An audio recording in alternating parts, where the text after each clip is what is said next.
الحمد لله نحمده ونستعينه ونستغفره ونؤمن به ونتوكل عليه ونعوذ بالله من شرور أنفسنا ومن سيئات أعمالنا من يهده الله فلا مضل له ومن يضلله فلا هادي له ونشهد أن لا إله إلا الله وحده لا شريك له ونشهد أن سيدنا ومولانا محمدا عبده ورسوله وصلى الله تعالى عليه وعلى آله وأصحابه أجمعين أما بعد عن القاسم أبي عبد الرحمن قال حدثني بعض أصحاب رسول الله صلى الله عليه وسلم قال صلى بنا رسول الله صلى الله عليه وسلم يوم عيد فكبر 4 ثم أقبل علينا بوجهه حين انصرف فقال لا تنسوا كتكبير الجنائز وأشار بأصابعه وقبض إبهامه.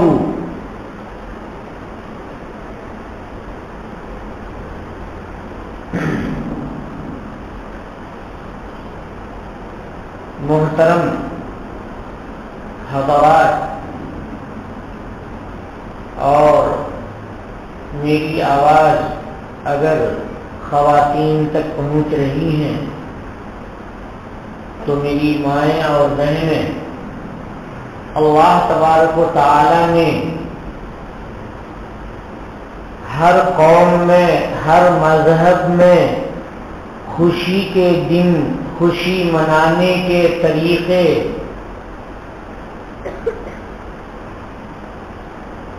ہر قوم اور مذہب میں، ہر قوم اور مذہب والوں نے اپنے لیے خوشی کے طریقے بنا رکھے ہیں، اور اللہ تبارک و تعالیٰ نے ایمان والوں کے لیے، اللہ کے ماننے والوں کے لیے بھی خوشی کے دن اور خوشی کے طور طریقے رکھ رکھے ہیں. جیسے مثال کے طور پر مسلمان ہیں تو المسلمانوں کے لیے اللہ تبارک و تعالیٰ نے 2 دن رکھ رکھے ہیں. ایک عید الفطر کا دن ہے اور دوسرے عید الاضحیٰ کا دن ہے. اللہ کے نبی جناب محمد رسول اللہ صلی اللہ علیہ وسلم جب مدینہ پاک میں تشریف لے گئے تو دیکھا کہ لوگ خوشیاں منا رہے ہیں. انہوں نے 2 دن خوشی کے مقرر کر رکھے تھے.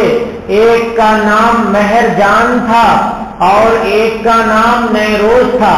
ان دونوں دنوں میں وہاں کے لوگ خوشیاں مناتے تھے اور ناچتے اور گاتے تھے، باہر نکلتے تھے، اچھی اور مارکیٹ لگتی تھی، وہ کھانے اچھے کھاتے تھے، کپڑے اچھے پہنتے تھے. ان دونوں دنوں کا نام مہرجان اور نیروز تھا. اللہ کے نبی صلی اللہ علیہ وسلم نے صحابہ کرام رضوان اللہ علیہم اجمعین سے یہ کہا کہ اللہ تبارک و تعالیٰ نے تمہاری خوشیوں کے لیے 2 دن مقرر کیے ہیں. ایک عید الاضحیٰ کا دن ہے اور ایک عید الفطر کا دن ہے.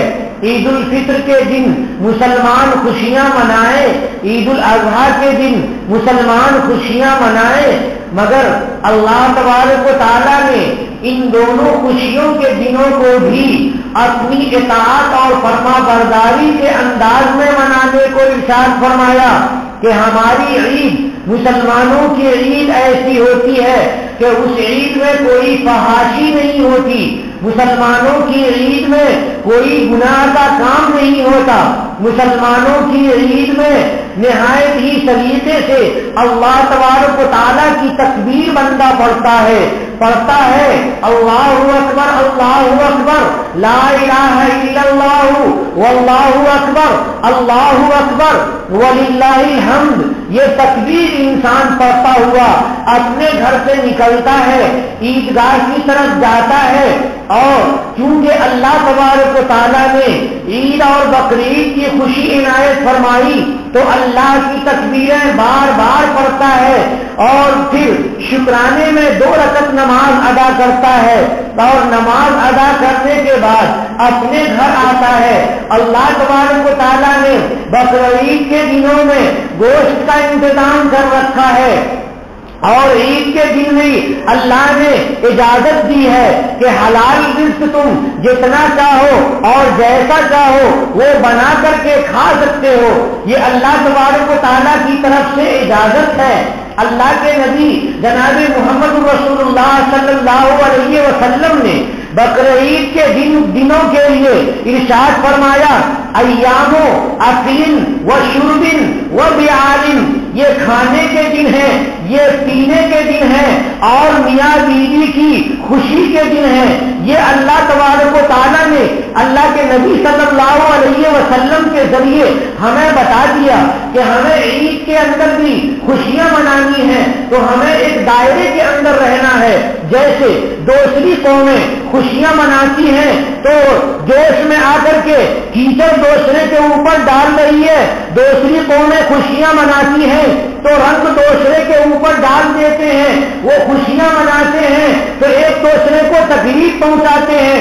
ان کے خوشی میں حرام چیزیں کھائی جاتی ہیں, وہ شراب پیتے ہیں, وہ سور کھاتے ہیں, اور اپنی خوشیوں میں وہ مگن ہوتے ہیں, ایسے کہ جیسے کوئی بے ہوش ہو گیا ہو, جیسے وہ مادر پیڈر آزاد ہو گیا ہو. لیکن مسلمانوں کی خوشیوں کے لیے اللہ تبارک و تعالیٰ نے نبی کریم جناب محمد رسول اللہ صلی اللہ علیہ وسلم کے ذریعے خط کھینچ دیا ہے, لکیر کھینچ دی ہے کہ دیکھو مسلمانوں, اس جائز حدود کے اندر تمہیں رہنا ہے, تمہیں ناجائز حد میں نہیں جانا ہے, تمہیں اپنا لباس جو تمہیں پسند ہو وہ لباس بنانا ہے, لیکن وہ لباس ایسا ہو جو جسم کو چھپانے والا ہو, وہ لباس ایسا ہو جس سے بدن ظاہر نہ ہوتا ہو, وہ لباس اتنا ڈھیلا ہو کہ بدن کی صاف بدن کی بناوٹ نظر نہ آتی ہو, اور تم کھانا پکاؤ تمہارے علاقے میں اور تمہارے کلچر میں جیسا کھانا پسند کیا جاتا ہو ویسا کھانا بناؤ, خود بھی کھاؤ, اپنے دوست احباب کو بلاؤ اور کھلاؤ. اس طرح سے عید کے دن ایک دوسرے سے ملاقاتیں کرنے کے لیے جاؤ. عید کے دن سارے لوگ اپنے بغض اور اپنے حسد, اپنے جھگڑے, یہ سارے کے سارے ختم کر لو, اپنے سینے کو کینے سے پاک کر لو. جو دشمن ہے اس کے گھر بھی جاؤ, جو دوست ہے اس کے گھر بھی جاؤ, وہ بھی تمہارے گھر آئے. عورتیں ہیں وہ عورتوں میں ملیں اور اپنے رشتے داروں میں جائیں, اور مرد ہیں وہ مردوں میں ملیں اپنے رشتے داروں میں جائیں. لیکن ایسا نہ ہو کہ مرد بے پردہ, عورتیں بے پردہ ہو کر کے مردوں کے سامنے آ جائیں. ایسا نہ ہو کہ غیر محرموں کی ملاقات ہو. آج مسلمانوں کے اندر بھی بعض چیزیں غلط آ رہی ہیں. مثال کے طور پہ عید کے دنوں میں پردے نہیں رہتے. مثال کے طور پہ پھوپھی ذات بھائی بہنیں, خالہ ذات بھائی بہنیں, چچا ذات بھائی بہنیں, یہ ایک دوسرے سے جوان ہونے کے باوجود بھی ایک دوسرے سے وہ مل رہے ہیں اور ایک دوسرے کے سامنے, اور لڑکیاں بے پردہ آ رہی ہیں. یہ نبی کریم صلی اللہ علیہ وسلم کی کے طریقے کے خلاف, یہ اللہ تبارک و تعالیٰ کے حکم کے خلاف. اور وہ سورہ نور کو اللہ تبارک و تعالیٰ نے ارشاد فرمایا, اللہ تبارک و تعالیٰ نے ارشاد فرمایا وَقَرْنَ فِي بُيُوتِكُنَّ وَلَا تَبَرَّجْنَ تَبَرُّجَ الْجَاهِلِيَّةِ الْأُولَىٰ, کہ جیسے جاہلیت کے زمانے میں تم